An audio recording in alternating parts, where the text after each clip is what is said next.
They say the forests of the Pacific Northwest hold more than just silent evergreens and quiet streams, that there are shadows out there, tall and mysterious, watching from just beyond the light. The sightings on Lummi Island and Lake Whatcom hinted at something ancient and uncanny. Footprints, too large to dismiss, cryptic artifacts whispering of a lost past, large human-like skulls and strange bones uncovered from within the deep forests. But as the years wore on, another story emerged out of Mount Rainier, with a subtle nudge from government officials urging everyone to look the other way. Coincidence or a chain of hidden truths? Let's follow these eerie encounters and the unsettling questions they leave behind. Step into the abyss and welcome to Weird Encounters, a place where the ordinary fades into shadow and the unexplainable comes alive.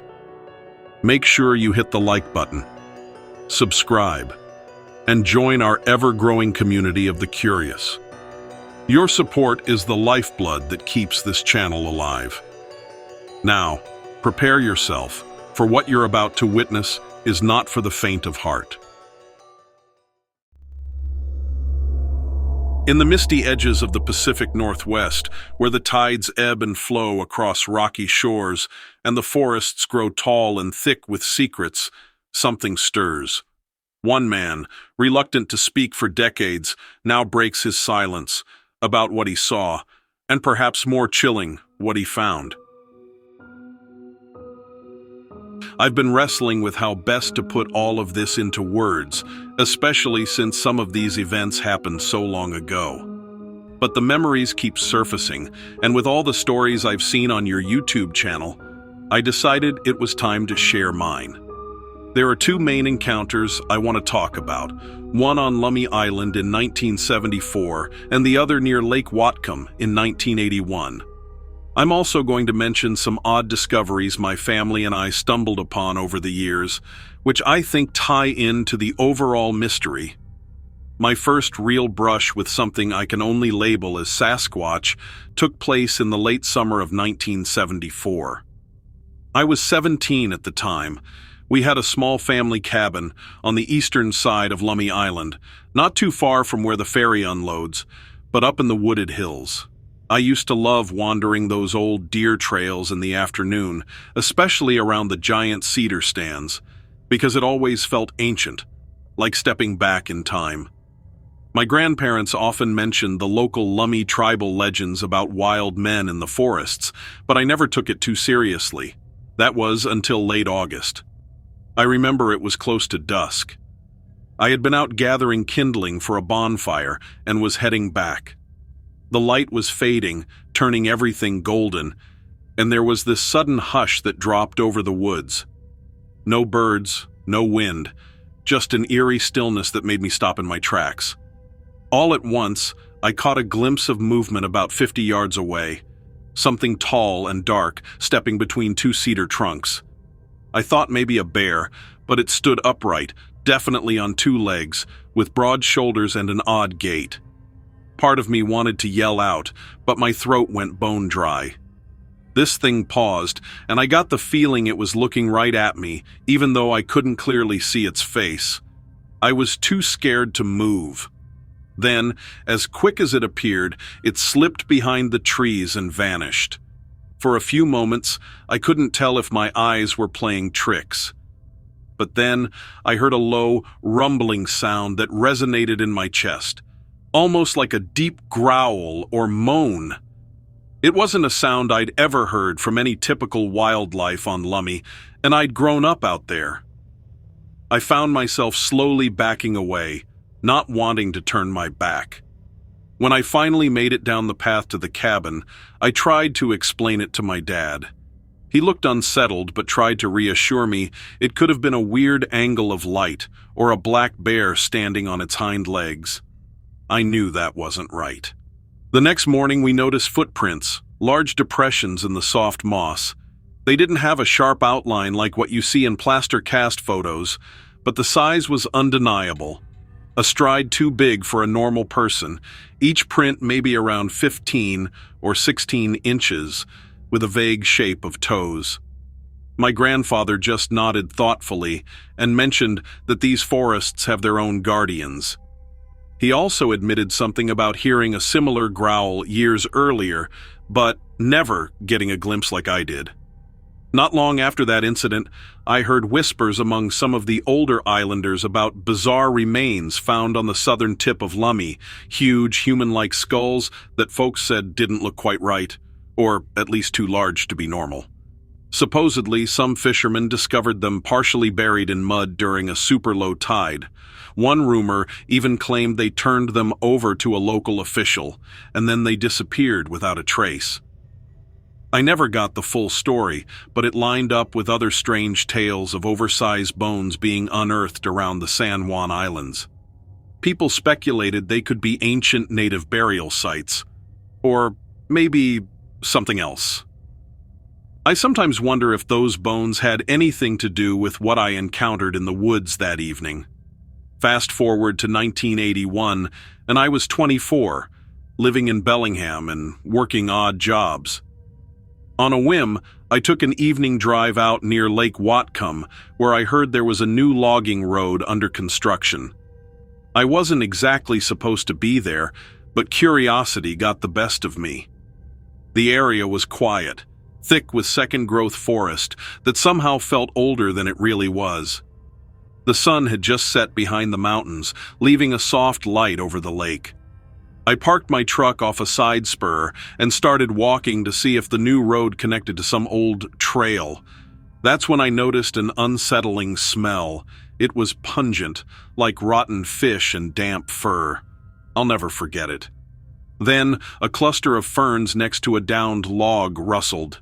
In a split second, I saw a tall, dark figure stand up from behind the log. It was maybe 30 feet away. My heart jumped into my throat because it was massive, at least 7 feet tall if not more. Even from that distance, I could tell the shoulders were broad and it was covered in what looked like dark brown hair. Instinct kicked in, and I thought about running back to the truck, but I was too shocked to move. Then that figure pivoted, like it was aware of me but wasn't exactly afraid, and in 2 strides, it slipped down a small ravine out of sight.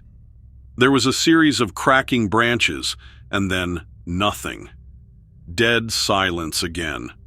I know what bears look like on their hind legs, and I'm telling you this wasn't one of them. The shape, the posture, the presence, everything about it screamed something else. The local rumors at the time were that logging crews sometimes found odd shelters made of interwoven branches, almost like a crude nest, deep in unlogged sections. And more talk about unusual bone discoveries, large femurs that didn't align with normal human anatomy, smaller elongated skulls that someone once claimed were non-human. Though any official mention of these finds got buried, some say by the state archaeologists or by the logging companies themselves. It's hard to separate truth from tall tales, but if there's one region where such secrets could remain hidden, it's this remote corner of Washington. Those 2 encounters, 1974 on Lummi Island and 1981 near Lake Whatcom, were enough to make me consider that the native legends aren't just stories. The stories about guardian spirits, watchers of the woods, or even a tribe of undiscovered forest dwellers start sounding a lot more plausible when you're staring straight at something you can't explain. I've spent a good portion of my life reading up on everything from Sasquatch lore to the possibility of ancient giants or unknown hominids. And each time I circle back, I find more references to large skeletal remains quietly vanishing into locked boxes in museum basements or private collections. I don't know what else to call these creatures. Some stick to calling them Sasquatch or Bigfoot. Others claim they're spirits or shapeshifters connected to the land. All I know is I experienced something real, something that left footprints in the moss and moved through the forest with intelligence and stealth. I don't share this story to convince anyone, but more to let people know if they've seen something similar, they're not alone.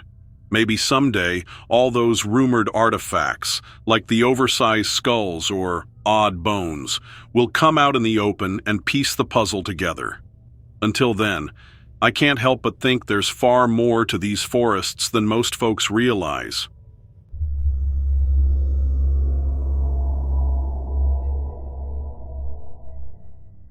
Strange footprints in the twilight, hulking figures that vanish without a trace, and whispered accounts of giant skulls whisked away.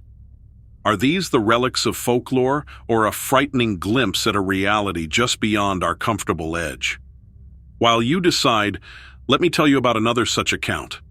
An unsettling journey through the mists of Mount Rainier National Park, where unanswered questions hover like the morning fog, and an eyewitness can't quite shake that feeling that someone, somewhere, knows a whole lot more than they're letting on. They say that there might be some government involvement. I was a teenager back in the summer of 1989. My older cousin and I had planned a trip to Mount Rainier National Park for a few days of fishing and exploring. We'd spent countless weekends in those woods, usually near the Nisqually River or around Moich Lake, so it wasn't unusual for us to venture off trail. We were pretty familiar with the park boundaries and had a certain confidence that maybe, in hindsight, was a bit naive. That particular summer, there had been whispers about strange things going on, animal carcasses found in weird conditions, unusual howling noises at night. But you know how rumors pass around small communities, especially near national parks that have their share of mysterious lore. Anyway, on the second night of our camping trip, we decided to stay near a spot that wasn't entirely legal for overnight camping. It was somewhat off limits, if I recall, but we'd discovered a clearing that we loved, and it seemed perfect to watch the sunset with a wide open sky. That night, right after midnight, we both heard these low guttural sounds, like a cross between a moan and a growl, coming from somewhere behind the thick stand of Douglas firs. It immediately struck us as odd because we'd done enough hiking and hunting to know what bears and cougars typically sound like. This was different. Honestly, it made my stomach churn.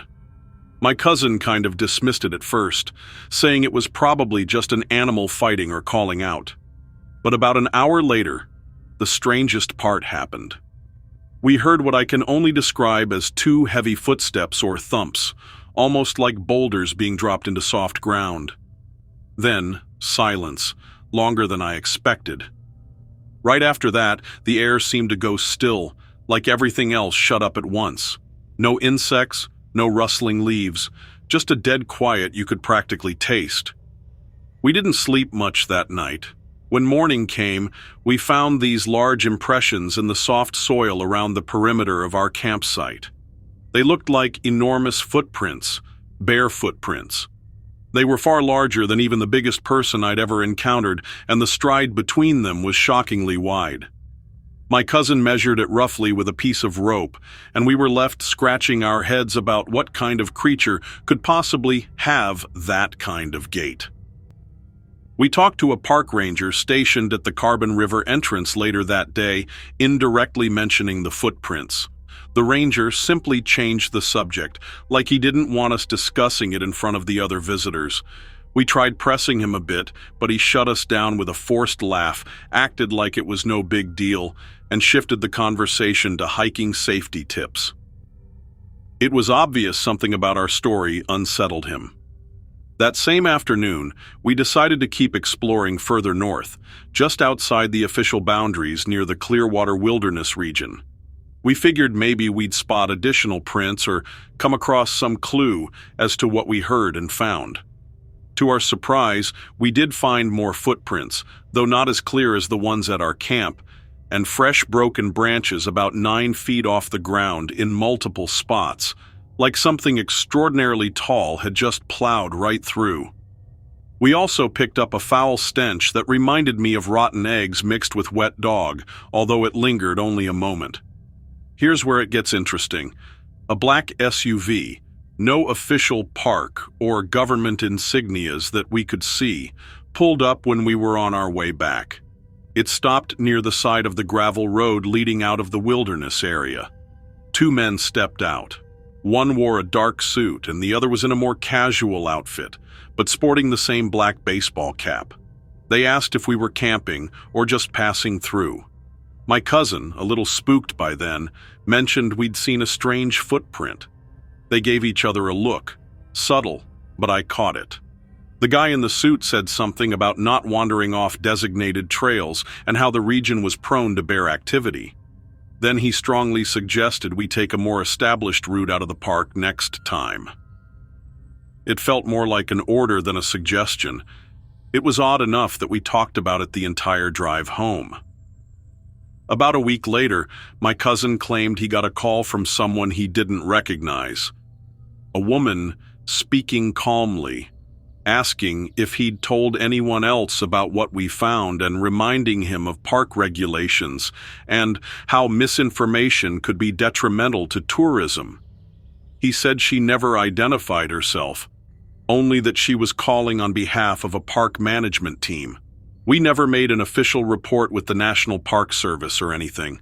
Frankly, we both felt it'd be pointless or worse, could get us into trouble. But there was no doubt in our minds that we stumbled on something important enough for someone to keep track of us. A year or so went by, and whenever I'd visit that corner of the park, I kept noticing the same black SUV, though it might have been a coincidence. But I'll say this. Once you see something that doesn't add up in a place you thought you knew so well, it's like your eyes never stop scanning. I've tried asking a few people in the area if they'd heard about big footprints or official hush-hush business, and I'd get the same reaction. Immediate dismissal or a suspicious shift in conversation, like they wanted to pretend we hadn't brought it up. By the mid-90s, I was hearing rumors about how certain park rangers weren't just rangers, that they might be involved with hush operations regarding wildlife management or cryptid containment, though no one used the word Bigfoot directly. It sounded outlandish at the time, but I'd already seen enough to know something was being carefully swept under the rug. More recently, I stumbled on a few older reports about the Army Corps of Engineers back in the 1980 eruption of Mount St. Helens, how they supposedly removed large, unidentifiable remains from the blast zone under the cover of hazard cleanup. Some folks swore up and down that the remains weren't human, but that's where the official story ends.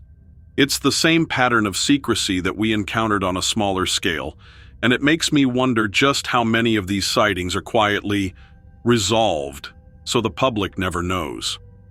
So, I'm telling you now, whatever is out in those woods, it's real. I can't prove it. I never snapped any photos, and the footprints we found have long since eroded. But I've talked to enough people over the years to know we're hardly the only ones who've stumbled upon something big, hairy, and very much alive up there.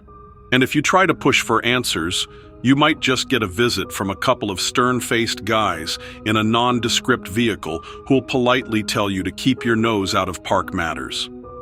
I hope sharing this helps someone else come forward. I'm convinced the government, whether it's the Park Service or a deeper agency, knows more about these sightings than they let on. Maybe it's about preserving wilderness illusions, or maybe something else entirely. Regardless, I appreciate you letting me get this off my chest. My dear watchers, your presence is a gift. Thank you for your time, your curiosity, your courage. But remember, there are others who wander, unaware of the dangers that await. By liking this video and subscribing, you offer them a light in the darkness. Support our channel and keep the stories coming, simply by giving a thumbs up and subscribing and sharing.